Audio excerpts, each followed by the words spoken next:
오늘 이 새벽에 우리 주님의 십자가 고난을 묵상하며 간절히 부르짖을 때 여러분 한 분 한 분에게 하늘의 문이 열리는 은혜의 새벽 제단이 되시기를 주님의 이름으로 간절히 기도드립니다.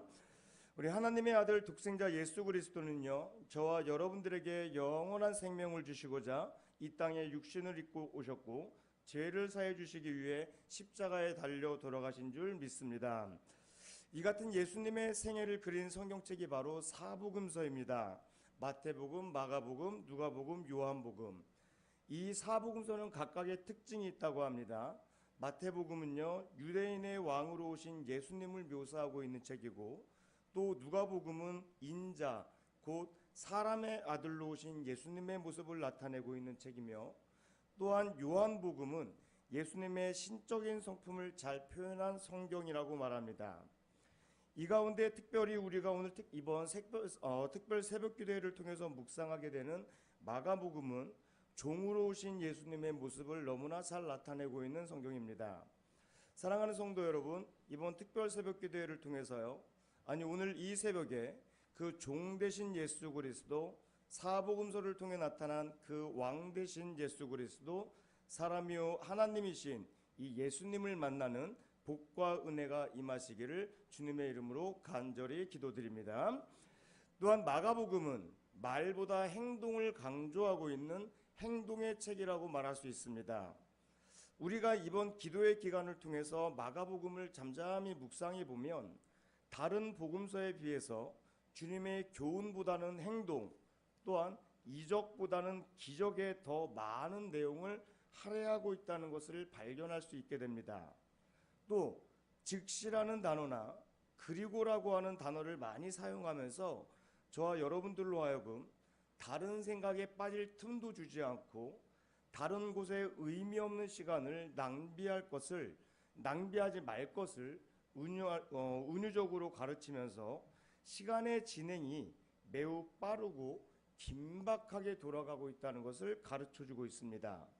이것은 그 빠르게 돌아가고 있는 사건 속에서 핵심적으로 선포하고 계시는 예수님의 가르침에만 오직 집중하라는 주님의 뜻입니다.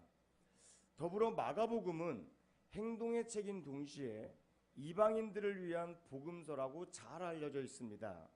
왜냐하면 본서는요, 이방인, 곧 로마의 성도들을 위해서 쓰여졌기 때문에 유대교적인 특징이 크게 나타나 있지 않다는 겁니다.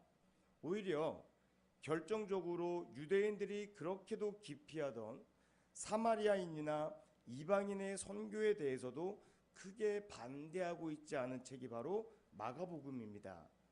거기에 한 걸음 더 나아가서 마가복음 13장 10절에 보면 이렇게 기록하고 있습니다. 또 복음이 먼저 만국에 전파되어야 할 것이다 라고 기록하면서 하나님의 말씀이 온 세상에 전파되어야 할 것을 공공연하게 선포하고 있는 책이 바로 마가복음입니다. 사랑하는 성도 여러분, 이번 기회를 통해서 마가복음을 묵상하면서 이 같은 예수님의 뜻을 발견하시고 저와 여러분 모두가 예수님께서 원하시는 종된 모습과 제자의 삶을 배우시고 그 제자의 발걸음을 걸으셔서 저와 여러분의 삶을 통해서 믿는 자의 숫자가 날마다 더해지는 능력이 나타나기를 주님의 이름으로 간절히 기도드립니다.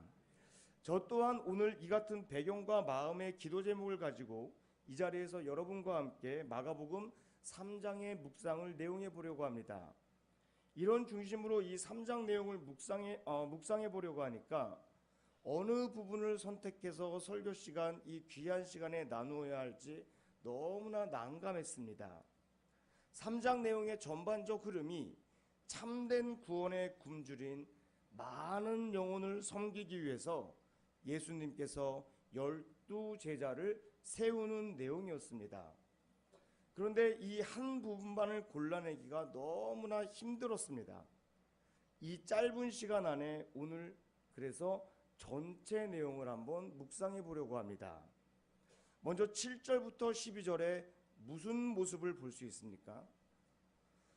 참된 구원의 굶주리는 허덕이는 이 세상의 모습을 우리는 발견할 수 있다는 겁니다.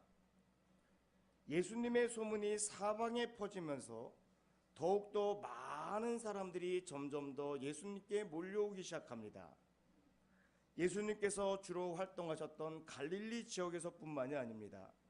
유대와 예루살렘에서, 더 나아가서 이스라엘 지역을 벗어나 이두메와 요단강 건너편에서 두로와 시돈 근처까지 수많은 사람들이 예수님께서 하신 큰 일을 듣고 점점 다가오기 시작하는 거예요.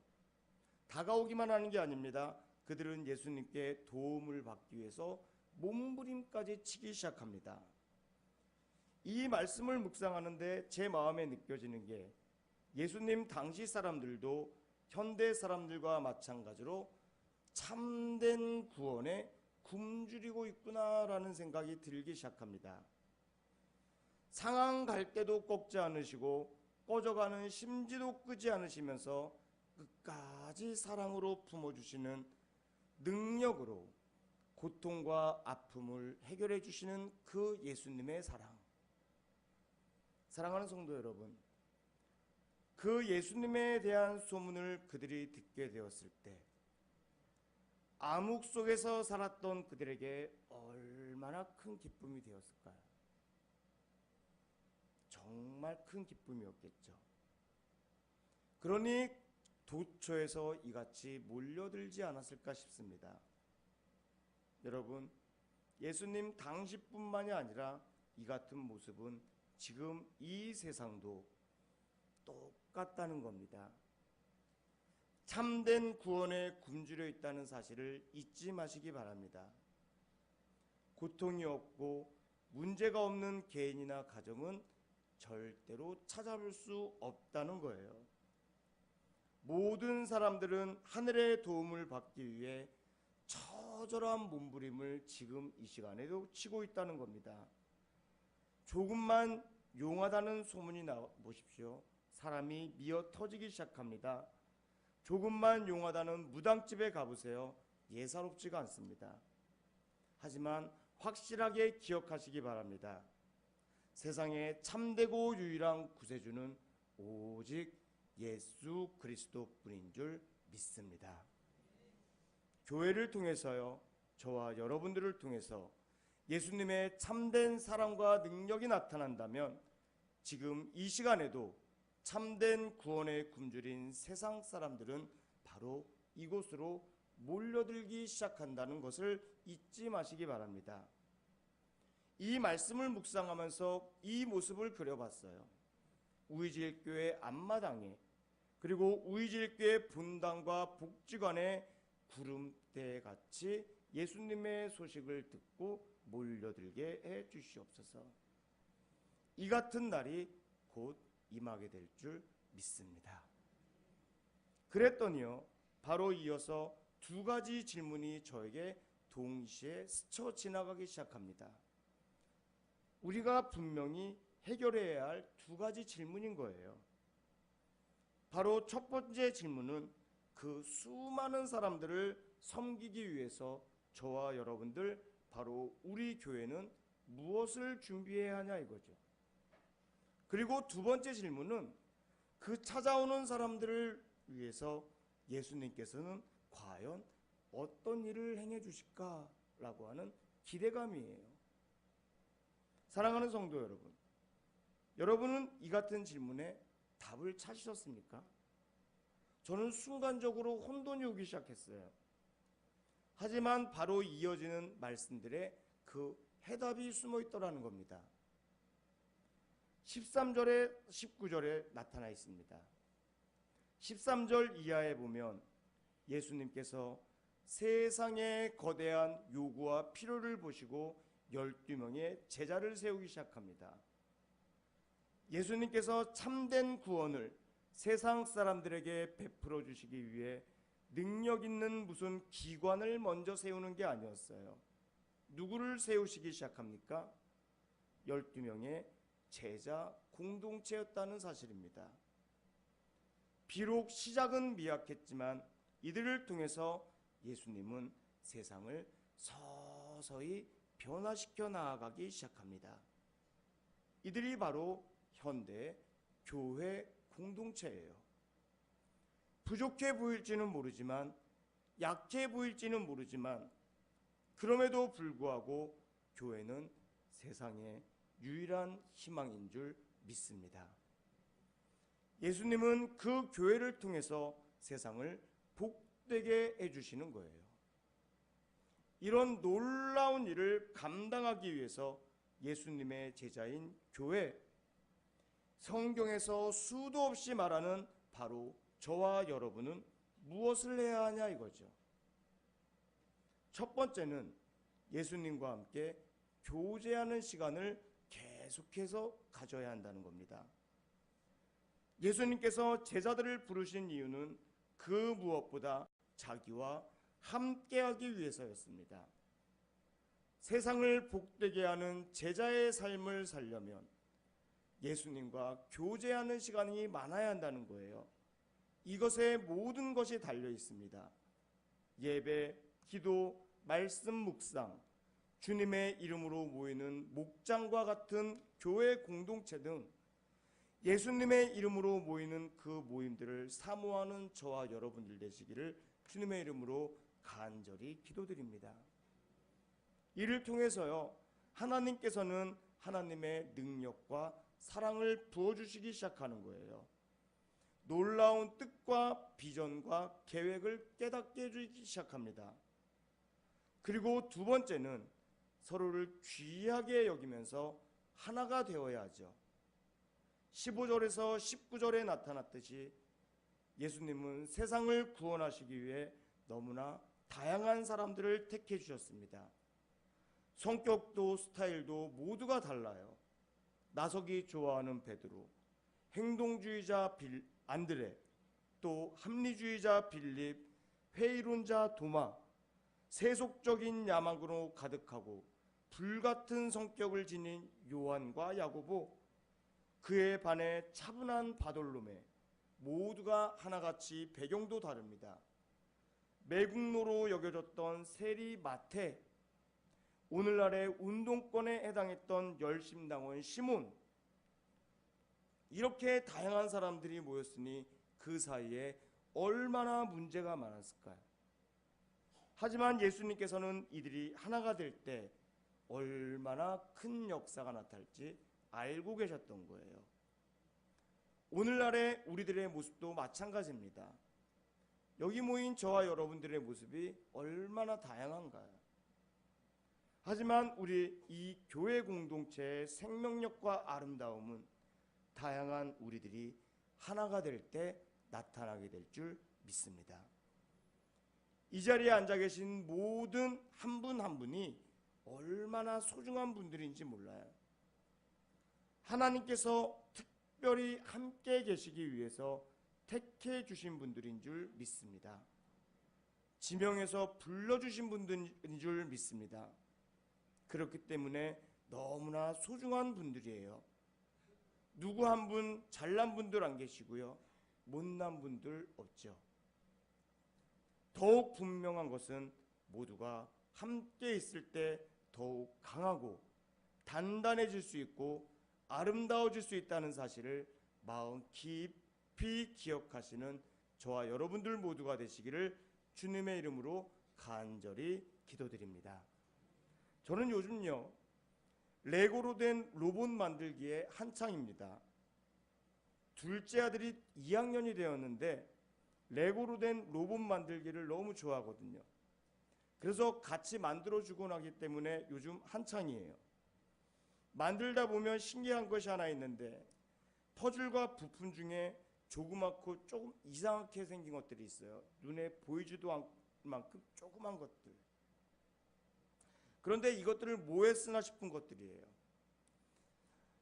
계속해서 만들다 보면 온갖 고생을 해서 완성품에 거의 도달할 때쯤 되면 이것 작은 것들이 빛을 발하기 시작합니다.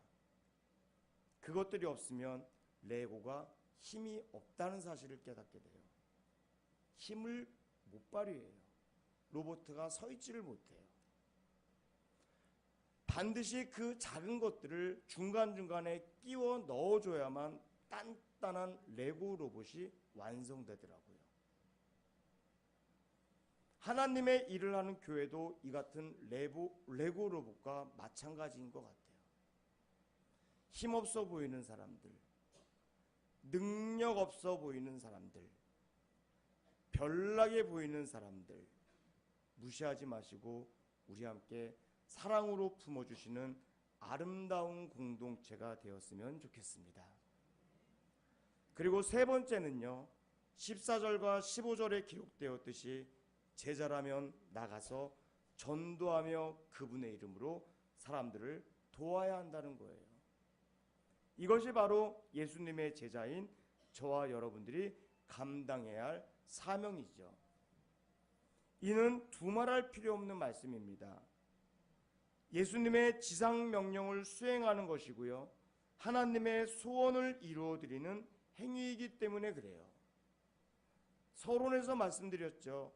마가복음은 행동으로 표현된 복음서라고 했습니다. 제자가 나가서 전도하되 그냥 입술로만 선포하는 것은 절대 아니에요. 귀신을 내어 쫓는 권세가 왜 주어졌을까요? 나 오늘 한 건 했어. 자랑하며 다니라고 주어진 겁니까? 그렇다면 예수님께서 그 많은 수많은 이적과 기적을 내가 하나님이다 라고 자랑하기 위해서 행하신 겁니까? 이 새벽에 꼭 기억하시기 바랍니다. 귀신에게 속박된 영혼들에게 참된 영적 자유를 주는 섬김의 행위를 통해서 그들에게 참된 하나님의 사랑이 무엇인지를 알려주라는 거예요. 예수님께서 마가복음에 나타난 여러 가지 행동을 통해서 구원의 기쁜 소식을 전하는 것처럼 너희들도 제자라면 그 올바른 섬김의 행위와 참된 사랑의 행위를 통해서 주님의 복음을 전하라는 거예요. 예수 그리스도를 닮아가는 의제일교회에 속한 예수님의 제자 여러분, 예수 그리스도를 닮은 올바른 섬김과 참된 사랑의 행위를 통해서 주님의 복음을 우리 이웃들에게 널리 전하시는 저와 여러분 모두가 되시기를 간절히 소원합니다. 이렇게 13절에서 19절까지의 본문을 통해 우리가 준비해야 할 것이 무엇인가를 첫 번째 그 질문에 답을 찾았다면 두 번째 질문은 바로 이것입니다. 이렇게 찾아오는 사람들을 위해서 예수님께서는 과연 어떤 일을 행해 주실까? 그런데 신기하게도 이 답변은 이어지는 20절 이하의 본문 35절까지에서 찾을 수 있더라고요. 예수님의 제자인 우리들이 하나가 되어 모두 힘을 합해 온전히 하나님의 뜻을 이루어간다면 예수님께서는 이런 일을 행해 주십니다. 20절 이하의 두 가지로 설명해요. 먼저는 그들을 고통스럽게 만드는 모든 문제를 해결해 주신다는 거예요. 9절을 보면 예수님께서는 자기에게 나아온 자들의 병을 고쳐주셨죠. 또 11절을 보면 사람들을 괴롭히던 더러운 귀신까지 쫓아내 주셨습니다. 혹시나 지금 이 시간에 이 같은 문제로 고통당하는 성도님들이 계시다면 예수 그리스도의 이름으로 모든 문제에서 자유함을 누리시는 역사가 나타나길 주님의 이름으로 간절히 기도드립니다. 그런데 어떻게 예수님께서 이런 일을 행하실 수가 있을까요? 그것을 알고 믿어야죠. 예수님께서는 인간을 고통으로 몰고 가는 그 어떤 존재보다도 더 크고 강한 분이기 때문이에요. 20절에서 30절을 보면 예수님과 서기관들 사이에 논쟁이 붙었죠. 서기관들은 예수님께서 이 같은 역사를 일으킨 것이 귀신의 왕 곧 바알세불의 힘을 등에 업고 쫓아낸 것이라고 비난하고 있습니다. 그때 예수님은 귀신들이 왜 자신들이 망할 행동을 하겠느냐고 반문하시면서 27절에 이렇게 반문해 버립니다.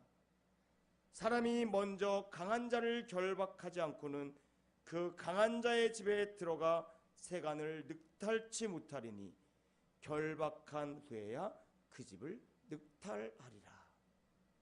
무슨 의미일까요? 과거에는 강한 자였던 귀신들이 사람들을 지배했을지 모르지만 이제 더 강한 자, 바로 내가 왔으니 강했던 귀신은 내가 결박해버리겠다. 그 귀신들에게 속박됐었던 너희들은 내가 되찾아주고 구원을 베풀어 주겠다. 바로 이 뜻이에요. 사랑하는 성도 여러분, 예수님은 인간을 고통으로 몰고 가는 그 어떤 병들, 어떤 귀신의 문제들, 그 어떤 문제보다 더 크고 강한 분인 줄 믿습니다. 예수님은요, 사람들이 어떤 문제와 고통에 빠져 있다 하더라도 그들을 구원해 주실 수 있는 능력 있는 분인 줄 믿습니다. 그 예수님은요, 오늘도 지금 이 시간에도 살아 역사하시는 하나님인 줄 믿습니다. 세상의 유일한 구원자시고 세상의 그 어떤 문제보다 더욱 강하시고요, 더욱 크신 하나님인 줄 믿습니다. 우리가 그분을 만나게 될 때 모든 문제로부터 자유로워지는 거예요. 오늘 이 새벽에 그 살아계신 예수님을 만나셔서 저와 여러분의 삶에 크고 놀라운 일이 일어나길 주님의 이름으로 간절히 기도드립니다. 두 번째는 예수님은 우리가 예수님 앞으로 인도한 한 영혼 한 영혼을 끝까지 귀하게 여기시며 책임져 주신다는 사실이에요. 예수님이 서기관과 논쟁하고 있을 때 예수님의 모친과 동생들이 찾아왔죠. 그리고 이 사실을 예수님께 알렸습니다. 그때 예수님께서 33절과 35절에 이렇게 말씀하십니다.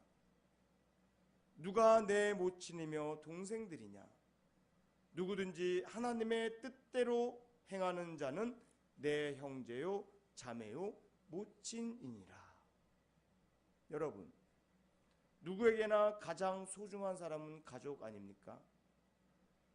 성경에서도 수없이 그 가족의 소중함은 이야기합니다. 예수님께서도 그 가족의 소중함에 위배되는 말씀을 하신 걸까요? 그건 아니죠.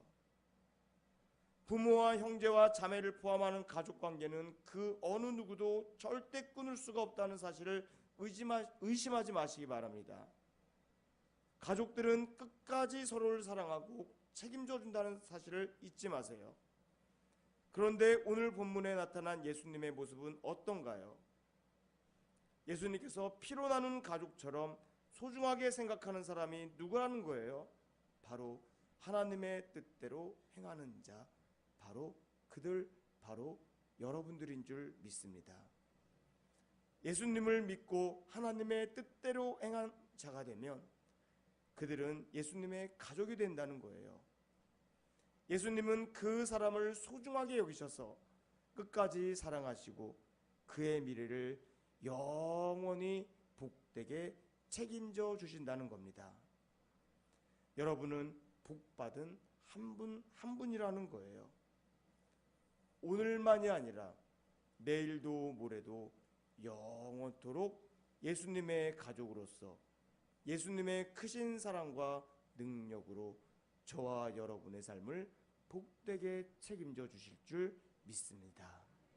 이제 마가복음 3장의 말씀을 정리하면서 맺을까 합니다.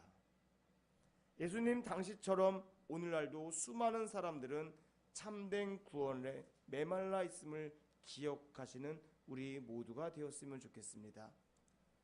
그 소원을 이루어 드리기 위해 주님은 제자들을 세워주셨는데 그 제자가 바로 오늘날의 교회이며 이 교회가 바로 저와 여러분이라고 성경은 수없이 말했어요.